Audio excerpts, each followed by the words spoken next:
Hey guys, it's Rebecca from alltapestrycrochet.com, and this is video number 4 of the Tapestry Crochet for Beginners series. In this video, I'm going to be talking about how to change colors. Changing colors is basically what makes tapestry crochet what it is. This is pretty much the defining technique of tapestry crochet. And it's surprisingly easy to learn, so let's go ahead and get started. In a later point, I'm going to be doing a demonstration where I show you guys how to switch colors, but for right now, let's talk about reading patterns. At what point in a pattern do you switch colors? When following a graph, you'll read from right to left. Following this pattern, you'd do 3 completely regular blue single crochet stitches. So this first, second, and third blue single crochet will be done just as you would do any regular single crochet stitch. On this 4th blue single crochet stitch, however, you're about to transition to a new color. So when completing this single crochet stitch, you'll insert the hook, yarn over and pull through with blue yarn.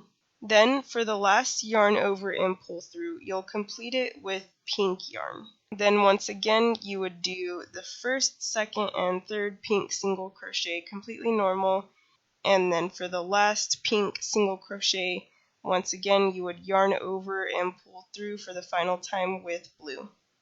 Before I start the demonstration, be sure to take note of these 3 points. 1. Remember to maintain tension. When pulling through with a new color, the stitch that you just completed will lose tension. Be sure to correct it before moving on. 2. Working with the modified single crochet stitch. When using the modified single crochet stitch, be sure that you remember to yarn under when pulling through, not yarn over. 3. Tangles. Tangles are a common issue with tapestry crochet, especially when working with more than 2 colors. In the next video in this series, I discuss my method of preventing tangles. With those things in mind, let's go ahead and get started with that demonstration. So let's start off by talking about the process of what's happening when you change colors. What I have on the hook right now, this blue loop, is going to become the top 2 loops of the next stitch that I complete. So let's take these orange stitches as an example. What I'm pointing at now is the body of the stitch. And these right here, these are the loops. So you have the front loop and the back loop. So this blue loop that I have on the hook here is going to become those 2 loops. You would have the front loop here and the back loop here. As I go ahead and get started here, please note that I am doing a modified single crochet stitch. So far I've just yarned over and pulled through, and now I have a second loop on the hook. When I turn the loop a little bit, you'll notice that this is going to become the body of the stitch. Once I yarn under and pull through, those 2 loops really become the stitch. So the body of the stitch was made from the second loop, and the front and back loop are made from the first loop that was on the hook. Let me go ahead and undo this real quick so I could show you how it would work if you yarned over and pulled through with a different color. So now I still have that blue loop on the hook, and this time I'm going to yarn over and pull through with yellow instead of with blue. So now once again that yellow is going to become the body, and the blue is going to still be the top loops of the stitch.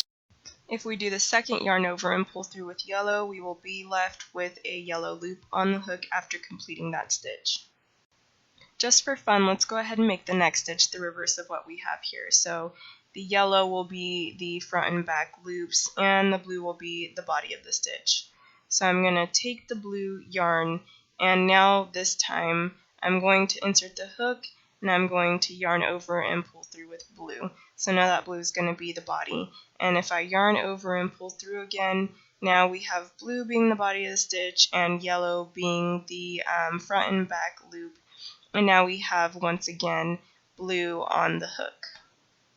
Now I've never actually seen anyone use stitches like these, but I just wanted to do this so that maybe you guys could get a slightly deeper understanding of the structure of a single crochet stitch. Now that we've got that out of the way, let me go ahead and undo this here so I can start to give you guys examples of what it would actually look like when you need to change colors for a pattern. So in my pattern, what it calls for is 1, 2, 3, 4, 5 blue stitches and then a green stitch after that. So as I go ahead and get started here, I want to mention that the way that I move the yarn after picking up a new color is actually very intentional. It needs to be intentional because if I don't pay attention to the way that I'm moving around the yarn will get tangled. The next video in the series goes over my method for preventing tangles.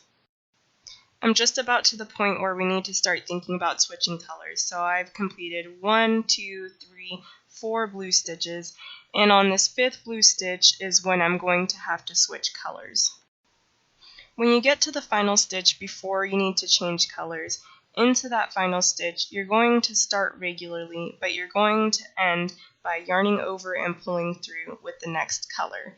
So we're starting with blue, and we're going to yarn over and pull through with blue. So if you remember, this is going to be the body, this entire stitch is going to be blue. But now we need to start working on the front and back loop of the next stitch, so we yarn under and pull through with this light green color. There's only going to be one stitch in this light green color here. So we're going to start with green on this next stitch, but we're going to end the stitch with dark blue once again. Before we move on though, notice how this last stitch that we just completed is pretty loose. The reason why it's so loose is because this tail here is not anchored in. When you complete the next stitch, it'll anchor this tail in, and then that stitch will stay nice and tight. But first you need to adjust it. So you don't want it to be too tight, because if it's too tight, half of it is going to disappear and you'll see the yarn showing through. If it's too loose, however, the stitch will be really uneven. So you want to find a good balance between the two. I know right now it seems uneven, but that's because right now it's kind of skewed to the right. But once you complete the next stitch, it'll pull the stitch down and it'll be nice and even. I think if I tighten it to right about here, it'll turn out nicely. Once again, I'll begin the stitch by yarning over and pulling through with that light green yarn.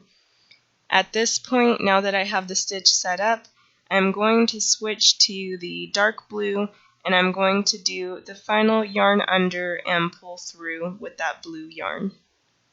I think at some points I might have accidentally said yarn over and pull through when I meant to say yarn under and pull through, but I'm sure that you guys know that for the modified single crochet stitch, in the second half of the stitch, you're going to yarn under and pull through. But that's pretty much it for this demonstration, so let's go ahead and round up this tutorial. I know a lot of you probably already knew how to change colors, but I really hope that this tutorial has helped you guys to have a slightly deeper understanding of how stitches work, and hopefully help you to get that much closer to perfecting your tapestry crochet technique. If you guys have any further questions, comments, or suggestions, please feel free to leave them in the comment section below, or you could message me directly on the All Tapestry Crochet Facebook page. You could also look for answers in one of the many free tutorials on alltapestrycrochet.com. I wish the very best of luck to you all, and happy crocheting!